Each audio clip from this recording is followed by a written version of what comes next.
Casselberry. Welcome to another episode of the What's Up Casselberry podcast, hosted by Andy Searles, Carlos Pereiro, and Alia Ray. Woohoo! All right. So, how's everybody been doing? I'll start with you, Andy. What has been the highlight of your summer so far? Well, since we last recorded, my mother has been visiting from England as we've celebrated a milestone birthday for her, and it's always awesome to hang out with her. I had to make which number birthday may we know? Well, it's never good to reveal a woman's age, especially on a big one like 75. But okay. Yeah, we'll respect her love privacy my then. mom. Yeah. I don't think she listens to the podcast, so I don't think I'm going to get in trouble. But it is always wonderful when she comes to visit. Made a trip to San Francisco, checking out some stuff over there. Interesting place. Went on a boat trip under the Golden Gate Bridge, which was pretty cool. So yeah, it's been a great summer for me. What about you, Robin? I heard you went to a Taylor Swift roller skating thing. What's up with that? Aren't you too old for that? Excuse you? Wow. So none of those things are getting edited out. It was an all-ages Taylor Swift theme roller skating night at Cimarron Skateway, which is here in Casselberry. It's been here for like 30 years, I believe. Yes, we support our local community by only skating there. Yes, exactly. So they played all Taylor Swift music all night. Oh, dear. Now, I will say I was probably one of the older children there. But Carlos's daughter was there. So Who is what, 8? 7? 7. Okay. So, I'm only a little older than her. And it was fun. And they played all her hits. Although I will say they played her hits from like 2014 over and over again. Yeah. Shake It Up. Is that one of her Shake hits? It Off. Shake Close. It Up. So close. We're going to give him half a point for that one. He'll I'll be a Swiftie then. add it into the ledger here. Mm-hmm. I will not be. Someone's friendship bracelet broke on the rink, so they had to clear the floor for a while. Yeah, someone's. Was it? Was it yours, Robin? No. I think it was Robin's. I didn't have any. Look, I've never seen Robin and the person whose friendship bracelet broke in the same room at the same time. Interesting. I'm just saying. Interesting. I can neither confirm or deny this at this point. But Well, I'm glad you enjoyed that. I did. That's good. I did. Aaliyah, tell us about your summer. What's been the highlight for you? Yeah, so I just went to Kings Island Oh. in Ohio. Nice. And I rode the Beast, which is the longest and fastest ride in the world. And it breaks world records for the longest wooden roller coaster. Wow. Yeah. So Kings Island is near Cincinnati. Correct. Right? Is that the one? Yes. Okay. So as this episode's releasing through the magic of podcasting, I am currently on my way to Newaygo in Michigan, where we've just stopped by Cincinnati, and on our way back, we're stopping by Cincinnati again, and we will be going to Kings Island. So awesome. Thank you for the review ahead of time. Yes. So now we know definitely to stop there. So theoretically, in this weird world of time travel, you might be there at the same time. Maybe. We'll discuss later. Yeah. Because it's getting all too quantum leapish. No, I'll be there towards the end of July. Okay. So, yeah. Okay. But so far in your summer, Carlos, what has been the highlight? So far in my summer, so at the beginning of June, Gemma was at an improv camp at Breakthrough Theater in Winter Park, and she had a performance on that last Friday of the first week of June. She did great. It was amazing seeing how she leaned into the improv stuff as someone who does improv. It was very exciting for me as her dad to see that. And then just seeing her enjoy the summer has been really fun. I'm usually not a huge fan of summer because of how hot it is. But like I said, as we're releasing this podcast, I am on my way to cooler weather up in Michigan. Love it. Love it, love it. All right. Well, let's move on to our next section. Casselberry in the news. Cue CNN style music. Dun, dun, dun. All right, two pieces of news that we want to bring to your attention today. Recently, in Casselberry, there was a senior art exhibit at the Casselberry Recreation Centre. They had perhaps around 20 to 30 pieces of art up there, and they had a competition, and it was open for residents to stop by and admire the art. And honestly, I had a look. There were some great pieces there. And they concluded that Senior Appreciation Month by awarding some winners in that competition. And there was a long list of winners, so we won't celebrate them. But also, well, we will celebrate them, we just won't name them because we don't have that information in front of us. But also, at that celebration event, there were three ladies who I know who were honored for their service and support of the city. Doris Babb, Linda Langraby, and Diane Aubrey were honored as some of Casselberry's senior community members who are making a difference. And those ladies serve in lots of places. This building where we're recording from today, the police station, when it opened, sweet Linda baked a cake that she dropped off to all the officers. And Diane Aubrey is very active on the Happenings in Casselberry page, offering some encouragement to the members of that group as well. So I really love the fact that our city took a minute and honored some of its seniors. Any thoughts about that? Do all those ladies attend your church, Andy? They do, yes. He can They neither do. confirm nor deny But this. that is coincidence. There was a nomination process, and I nominated some people I know. Sounds like nepotism to me. But I happen to know, I believe, two of those ladies, and they are very sweet and very deserving of this. So, and I'm Yeah. sure the other lady is as well. And I was going to say, I mean, I've been on Happenings in Casselberry for a while, and Doris and Diane, I know I've seen show up with the little badge that says top contributor. So it's not just because Andy, you know, You are really rigged undermining that. the election. Rigged the election. They Oh my are goodness. deserving. They is are the very deserving. conclusion. Yes, very deserving. Obviously, church together is a great fostering place of community and so on. That is one of the things we want to do. But talking about elections, that brings us to our second piece of news. In August, just a month from now, we are hosting, along with many other cities around the country, our local elections. And there is a process for that where you have to submit your nomination, then you have to qualify, and then you run. And we are in the running stage right now. We have 3 seats that are up for election. On this podcast, we don't want to be political. We won't interview one of the candidates without interviewing all of the candidates. But if they are interested, please reach out to us and we'll certainly see if we can coordinate that. But our current mayor, Mayor Henson, is running unopposed, so he will be our mayor next time. Commissioner DeVita is also running unopposed, so she will retain the seat that she was elected to, nominated to, elected to, chosen to, perhaps by the commission when Andrew Meadows resigned.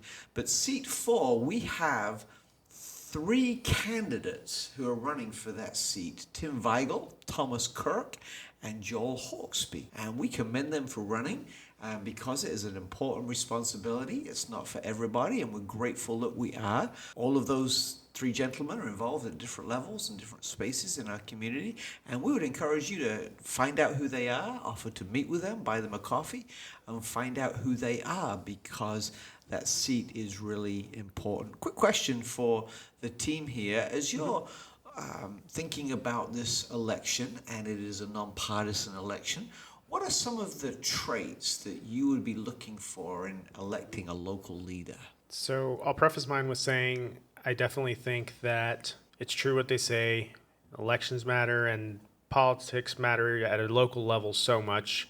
So echoing what you said of kudos to these people who are serving our community, who are making a difference in our community, who are being leaders in our community. And so I very much appreciate that. And one of the things I look for is someone who is doing that, is already serving some way the community, is someone who I can feel like I can trust them to represent us well. And so I'm excited to meet them and see, how it develops. And yeah. That's good. Leah, what about you? You took the words right out of my mouth because I was going to say someone that is involved in the community, that knows what the community looks like, knows what the community wants and needs. And I think, all three of them are involved, which is wonderful. So I'm excited for this election coming up. You left your laptop screen open, so that's why I took the words right out of your mouth. Yeah. You should have copyrighted them before she said them. Robin, do you have anything to add for that conversation? I mean, they said it all, except for I will say, it's always seat 4 that's like people are fighting for. Isn't the last time it was seat 4 with... It does seem to be a hot potato of a seat. Yeah, that's a seat. But I definitely think someone who, especially at this level of government, community focused is key. Because I don't think they get paid. If they do, it's not very much. So there is a stipend. I think but it's they about still have to have $11,000 a year. a full-time job on top of this. So they must really love the community and want to see improvements to take on this extra responsibility. Yeah, and I think if you go into this with political ideas that may make sense on a national level, they don't translate to local level. No. Right? So it does need to be someone grounded in the community. So thanks for that input. Listeners, would encourage you to check out those candidates and to vote wisely. And as the old joke goes, vote often. But that's probably not funny anymore. All right, let's move on quickly to our real joke section. There we go, the dad jokes of the week. I'll start us off. I was thinking about it. I don't really understand why some people use fractions instead of decimals. Okay. It's pretty pointless. Boom! There you go. I realize you guys can't hear these sound effects. But they're there. Yeah. But you won't know which ones, Andy. Anyway, continue, Carlos. Well, I think to continue on that same joke, I mean, you got to draw the line somewhere, or else people will think you're being irrational. But that's beside the point. Oh my goodness. But that's beside the point. You're getting some You mileage need out of that an one. IQ level to understand this. Hey, these jokes this week are for me. Well, I've got a joke that requires no IQ level. Okay. What Typical. kind of dogs do magicians like? What kind? Labracadabras. That's a good one. That's a good one? You get. I like it. All Yeah. right, thank you. And mine is a little vulgar. Well, Ooh. a little gross. Oh my goodness, we are a G-rated Family, yeah. family podcast. No, it's kid friendly for sure. Okay. Oh, Well, okay. Those gross kid-friendly ones are our favorites. I want the after dark one. After dark. Robin. How do you make a tissue dance? Oh, you put a little boogie in it. Yes. Was this one already used? I heard it at the skating rink. That explains a lot. That's all What? I have for today. Why are volcanoes so popular? Why? Because they're very lovable.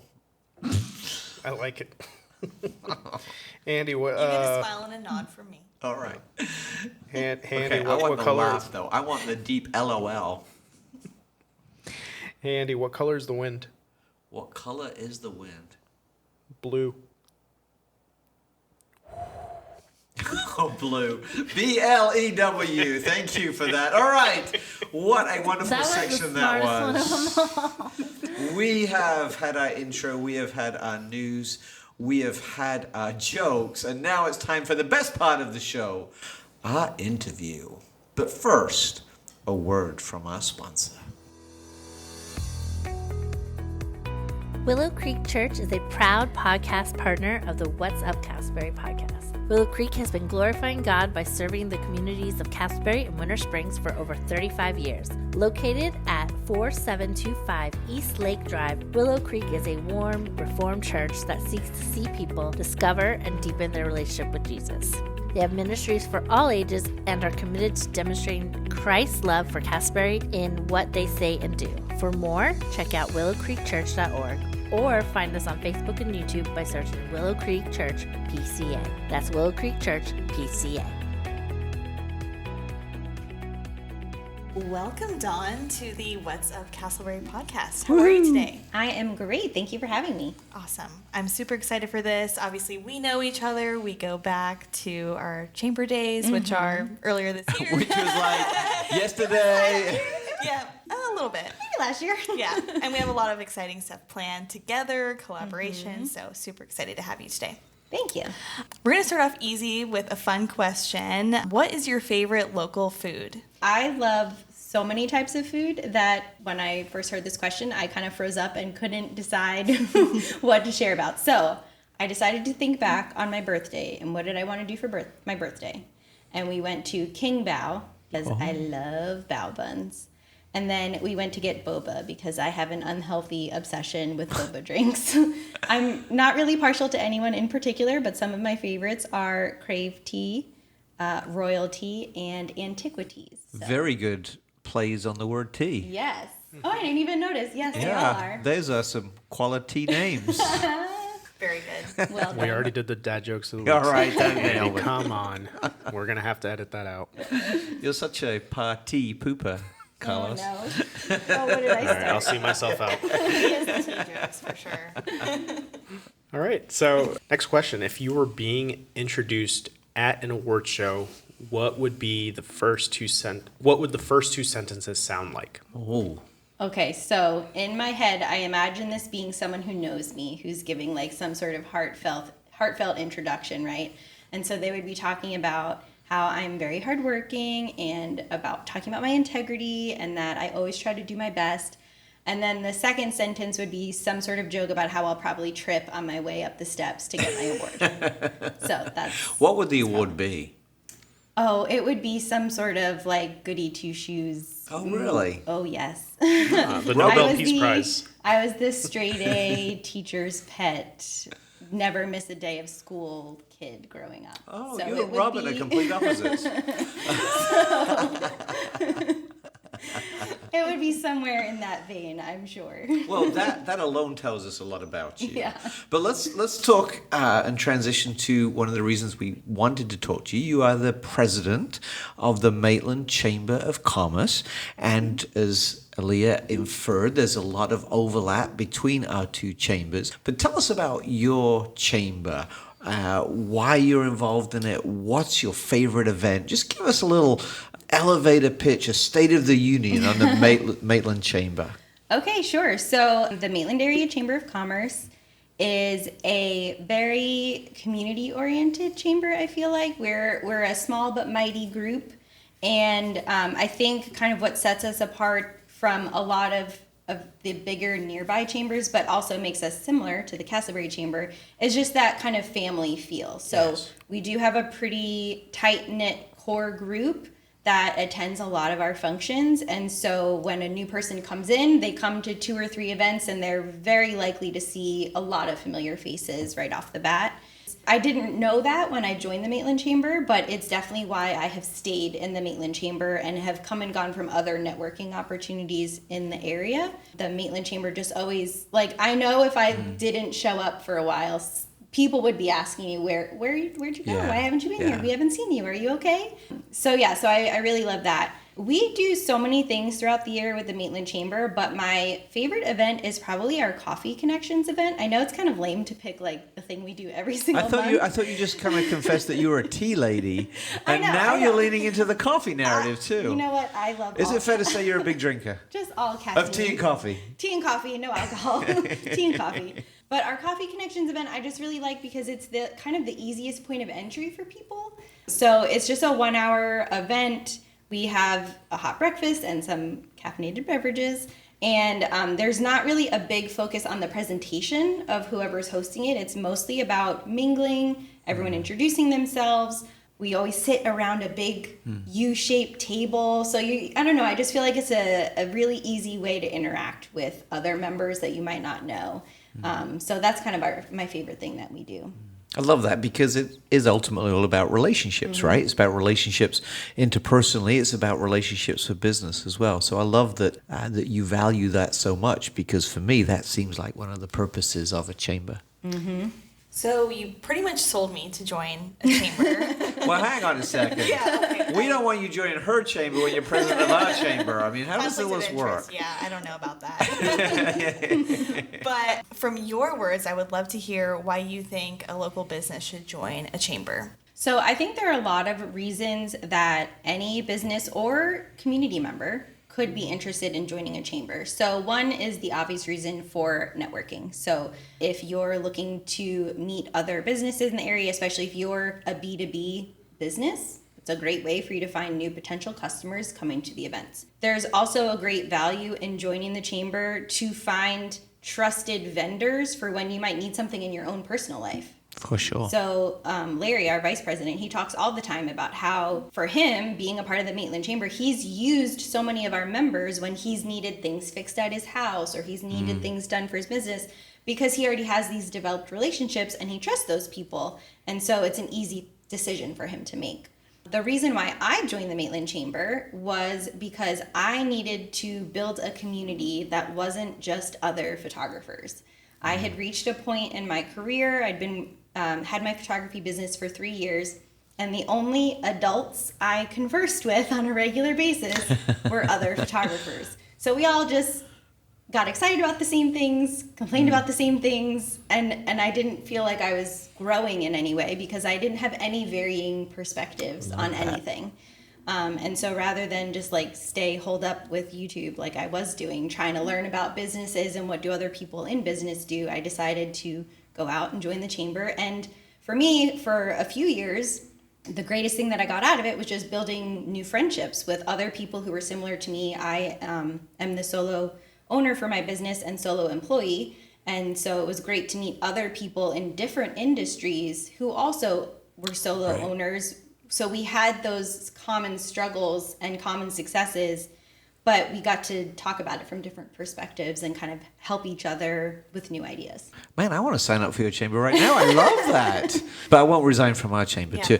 Hey, you could be in multiple. So we have a table of two presidents here. Aaliyah, how would you answer that question? Is there anything you would add to Dawn's answer? That was a really good answer, honestly. Spoken like a true president. Kind of what you alluded to is that we have that familial feeling to it. So while I've gotten great business and been able to refer business to my colleagues and coworkers and whoever it may be, I've also made lifelong friends, and that is really powerful. And I can kind of text anyone in the chamber, and I know that they have my back, and we go get lunch together. So that friend feeling as well is something that I think is really unique about our smaller chambers. Yes. And I will add, there's one other benefit for a lot of chambers that I sometimes forget because I don't always attend these events for our chamber, but there is an education component too. A lot of chambers offer some sort of lunch and learn series, or they bring in speakers about different things. And so that just happens to be, since I'm a photographer, I work all weekend and I try to take a day off. And that always seems to fall when we have our lunch and learn. So I don't get to go out to a lot of them, but I know we have one coming up talking about like AI in business. And we've had ones with the police department coming to talk with us about fraud. And so there's, how to look for fraud in your business or prepare yourself to prevent fraud happening. So there's been great education shared as well. That can be another reason to join a chamber. I have one more reason to join a chamber. This is like ping pong here. This is like ping pong. Okay, so who's keeping score?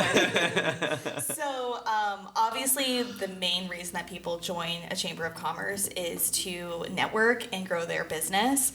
But I think what's really special about, again, the smaller chambers is that we do a lot of community outreach. We give back. I know the Casselberry Chamber has our scholarship awards every single year. And then tell me a little bit about, I know that you guys have a mentorship program that you guys just finished. Well, we have our Leadership Maitland program. Right. So similar to like other communities, Leadership Winter Park or Leadership Seminole, we have started a Leadership Maitland program. And so for 8 months, we have like a cohort of participants that go through the program, and they get to learn about all of the different resources in the region. But then we also have leadership development kind of workshops built into each session. And again, because we're a smaller chamber, we have a much smaller group. So our Leadership Maitland class is normally under 20 people each year, whereas some of the bigger ones, it could be like 90 people. And a big benefit to a program like that is the relationships you build with your classmates. And so when you've got like 90 people, how could you possibly build a great relationship? I will never forget, there was one day we walked in and someone from the city of Maitland was in our group, and someone from Duke Energy was in our group. And they walked in, they started a conversation, and like one of them had a problem that the other one literally solved right there, and like saved hours and hours of chasing phone numbers down to get it solved. I'm on the board at Leadership Seminole, and I've often felt that the localized ones really have a lot of strength. And I don't know who kicks it off, it's the city or a chamber. But one of the advantages for that is that often in leadership in our communities, we have such a kind of thin bench that programs like that help people understand the scope of the city and help them to step up in terms of leading the city as well, which is, of course, huge. That's great that you do that. Next question, Aaliyah. Why aren't we doing that? I'm just kidding. It's on the list. It's on the list. It's a long list. Yeah. Yeah, well, we're jotting all these ideas down, and then we're going to take them. Yeah, don't copyright any of them because we're going to steal them. Exactly. So next question. We have some exciting collaborative events coming up between Maitland and Casselberry. I wonder why. You know, I guess it's because y'all are friends. I haven't been invited to any of these hangout sessions, I might just add. Oh, this is awkward. This just got really awkward. There's a reason for that. Were you there too? I do attend the Casselberry Chamber. Oh, gosh. All right. Well, anyways, so as president of the Maitland Chamber, could you tell us why collaborations between cities is a focus of yours? My goal is to find ways for the chamber to help our member businesses. And with offering so many in-person networking opportunities, if we always have the same people there, we run out of fresh opportunity in those settings. And so I just think, you know, partnering with our neighbors is such a great and easy way to kind of bring a fresh group of people in to let everyone mix and mingle. We've been having these like tri-chamber mixers with Casselberry and with Oviedo Winter Springs, and it's like brings new energy every quarter because everyone's so excited to have met all these new people. And so while I continue on my quest to find ways to help our members grow their businesses, this is like an easy no-brainer for how we can just bring new opportunity to everybody. I love it. Great answer. One of those collaborative partnerships, and I realize I'm just kind of making this awkward, is the golf tournament between the Maitland Chamber and the Casselberry Chamber. And it appears to me, I don't play golf, but I understand the results, is that every year after that, the Casselberry Chamber, we are celebrating a victory over the Maitland Chamber. So my question would be, are you guys really bad at golf? What's the deal? So for everyone just listening who isn't, you know, there's no video for you to see me rolling my eyes about this. I saw it, though. I can verify that. I choose not to answer that question. Moving on. Wow. Okay. Another political presidential answer. You guys are good. I just got an email from you saying that you, with the AI thing, that you want to replace Andy with an AI host. Yeah, that's right. Is that what you were saying? Well, let's talk about that after the AI lunch and learn. Let's see how we can replace it. I'm in favor of that. So So I know that you can talk, or that you're willing to talk about an exciting collaborative event that we have coming up the champions. between our 3 city chambers. So Yes. I can tag team along with you, but tell us a little bit more about that. Yeah. So, well, this was your brilliant idea. So we're happy to tag along with that's it. why she's asking the question. Yes. Would you tell me how great I am? Was really where she was going on that. So we had this great idea. So one event that chambers often do is some sort of business expo. It's a chance for each of their members to have a table, kind of like a vendor situation, and with the goal being interacting with the community and letting community members easily learn about lots of businesses all at one time. And so we have decided to join forces and do that all together. So Maitland, Casselberry, Oviedo Winter Springs chambers are going to be co-hosting a fall community expo on September 26th at the Oviedo Market. Well, I need to keep correcting myself. I lived in Orlando when I went to UCF, and it was called the Oviedo Marketplace back then. That's right. It was. I don't know how to not say Oviedo Marketplace, but at the Oviedo Mall. And our hope is that, you know, even though some of our business members may be located in a city other than Oviedo, their customers are still in Oviedo. And so having it at the mall, we're hoping for lots of the community to come out. I'll let you talk a little bit more about some of the fun stuff that's going to be happening, but that, you know, it'll just be a great day of getting exposure and meeting new people. Yeah, so if you're listening in your business, then we'd be happy to have you as a vendor. And if you're listening as just a listener, we'd be happy to have you as an attendee and meet all of the great businesses in your area. For the vendor specifically, we have a happy hour that's happening before the event, or just like kind of a vendor networking. Because while you get to connect with the community, maybe since you're kind of stuck at your booth, you might not connect with businesses. So we're making it a point to have an hour of time before the event to where businesses can connect. So super excited about that. That's really smart. Yeah. That's a really good idea. So, I mean, we're just like... Good job, Dawn. Yeah, that was all on you.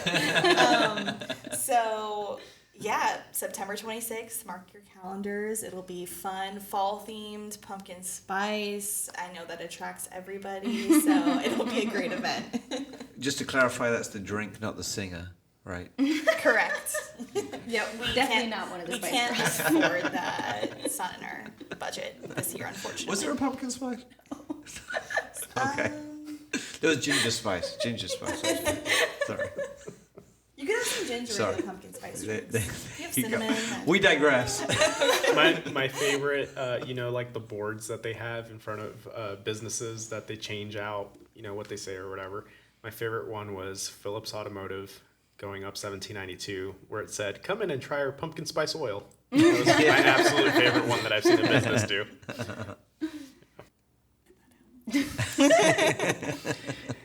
So, what's your biggest leadership challenge as the president of the Maitland Chamber, and what solutions do you have to offer to that? So Duke Energy is one of our top sponsors and our top level member, and so they were kind enough to invite me to the Arnold Palmer Invitational, to one of their like private chalets, so I could network with other chamber leaders. And when Lisa brought me around to introduce me to all the other chamber presidents, she made it a point to make a big deal out of the fact that I was a volunteer president. All of the other chambers in attendance, the presidents were full-time employees of the chamber. So that is by far the biggest challenge. Our entire board of directors is volunteer. And, pretty much all of the people on my board either own their own businesses or have like higher ranking leadership positions at their place of work. And we do have our chamber coordinator, Kelly, but she is not a full-time employee. And so really man hours is our challenge in leadership. We have so many great ideas, but we obviously have some constraints that we're working around. And that makes it tough to do everything that we want to do. So I don't really have a solution for that part, at least, other than just continuing to recruit quality ambassadors, quality members on our membership team, quality volunteers for our board of directors. That way, we might only have 15 of us or 20 of us, but it's going to be really strong people that are a good combination of the doers who can be hands-on at events, and then also the kind of movers and shakers who can make things happen for us. The other leadership challenge I have is something that's kind of come up in the last few months. I became president in January, so this is like a new kind of revelation to me as I've talked to past presidents, as I've talked to other community leaders that work with other types of chamber type associations, is that, and this is universal for all chambers really, is that the business world has changed, but the chamber world hasn't changed enough to meet all of our businesses where they need us. And so that's something I've kind of been grappling with, trying to understand what our businesses need to better succeed and what can we do as a chamber to support that. And I don't have any answers yet, but maybe I can come back next year and tell you all about it. We would love that. That's a great question to wrestle with. You wear numerous hats, and we've talked about the chamber, which is one of the hats that you wear very well, but also professionally, you referenced this.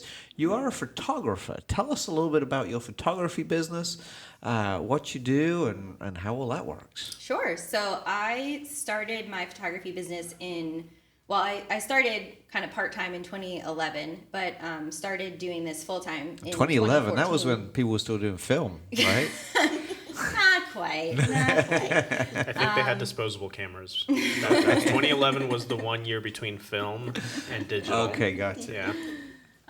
Yeah. So I've been doing photography full time and exclusively since 2014, and incorporated my business in 2017. So I do a wide range of photography, but I kind of like to group it into photography for businesses and then photography for families. So in photography for businesses, I do headshots. I offer branding photography, marketing photos for companies that need, new material for their website or social media, et cetera, et cetera. I also offer a headshot station that allows me to instantly deliver headshots. So it's great for events, or if a company is hosting a booth at an expo and they want to draw folks to their booth, I can help with that. And then photography for families is kind of the more traditional weddings, bar and bat mitzvahs, family portraits. So that's kind of what people typically think of when they think of a photographer. I love it. Mm-hmm. Very interesting. What would be your top 3 tips then that you would give to an amateur photographer or maybe someone even on their iPhone? Yeah. So, especially with the iPhone, the first I'm thing... writing these down. I cut people's heads off. I stand in the wrong place. Yeah. So the first thing when I do talk with people about like amateur tips, the first thing I want them to think about is where the light is. Everything about photography is about the light. And the biggest time I see this as a problem is when we're in a room like this where we've got glass windows all in one side of the room and someone wants to be in front of that window with a view of what's outside the glass, but then they are completely dark in the picture and what's outside looks great. That just doesn't work unless you add light in front of you. So that's why people who shoot YouTube videos have big lights in front of them so they look nice and well lit up. So light behind the camera. Light behind the camera if all you have is a camera. Okay. But then you can hire a professional who brings lights like me, and I can take pictures anywhere. All right. But yes, you want light to fall on your subject. Another thing that I give as a tip, because of where we are in the Central Florida area, a lot of people are going to theme parks and taking pictures, right? And everyone wants to get as close to the castle as possible to take their picture on their phone. But then that means you've got teeny tiny little people, big giant castle. So anytime you have a large monument like that, it's okay to be pretty far away from the monument. You're still important in the picture. So let yourself come away, and then that monument, castle, whatever it is, will be a little more proportional to you in Great advice. the picture. And you won't just be like a teeny tiny little speck. And then my third tip is just to take pictures every day. My dad was a photographer when I was little, and he was on the cusp of breaking into doing that full time. He was apprenticing with other companies and things like that. And then we had to move and things changed, so he didn't do photography for a while. And now he'll get into little spurts where he'll do photography for a couple of weeks and then he'll have to put it down for other stuff going on, and he comes back to it and he's like, Dawn, I just forgot everything again. So don't give yourself the chance to forget everything and just keep shooting every day. Great counsel. I feel like a better photographer already. See? We should take a selfie. We should. Yes. Yeah. All right.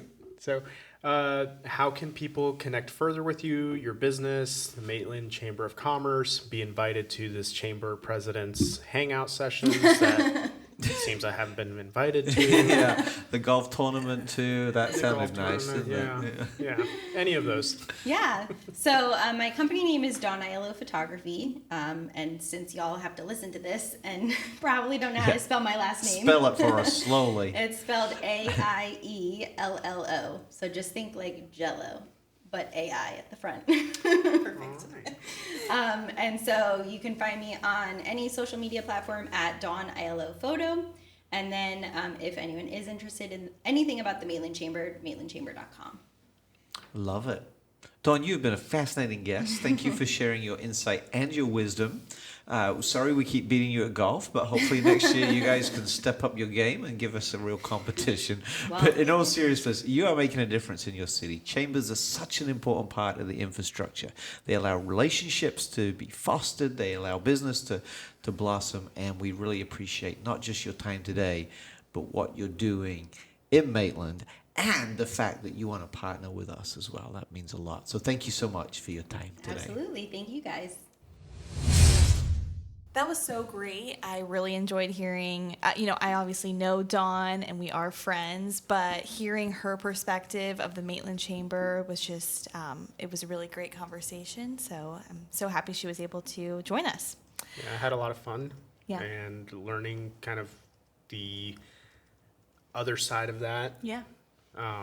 Obviously we've talked to you. We know kind of how the city of Casselberry one is run, but it's cool to talk to other chamber presidents and see what goes on in other cities. Yeah, absolutely. exciting. We also got some Instagram photography tips, so that's always helpful as well. So can't complain here. So wrapping up today, our inspirational quote is, "All our dreams can come true if we have the courage to pursue them," by Walt Disney. And I think that is beautiful because we are all dreamers and doers, and we're out in the community and hustling and making things happen and connecting. Agreed. Thank you, Alia, and thank you, listener, for listening to this episode of the What's Up Casselberry podcast. This episode is hosted by Andy Searles, Carlos Pereiro, and Alia Ray, and produced by Robin Kepi. For more information, visit us at whatsupcasselberry.com, and until next time, have a great week.